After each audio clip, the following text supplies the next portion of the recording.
சத்தம் காதில் வாங்கி போட்டுக்கு அதில் உன் புகழை பாடுகிறேன் கேட்டுக்கு.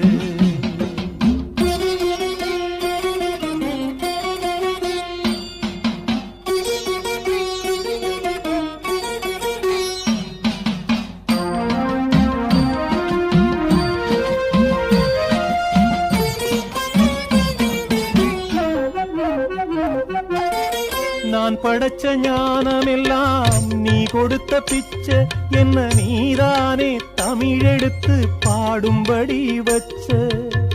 நான் படைச்ச ஞானமெல்லாம் நீ கொடுத்த பிச்சை, என்னை நீதானே தமிழெடுத்து பாடும்படி வச்ச.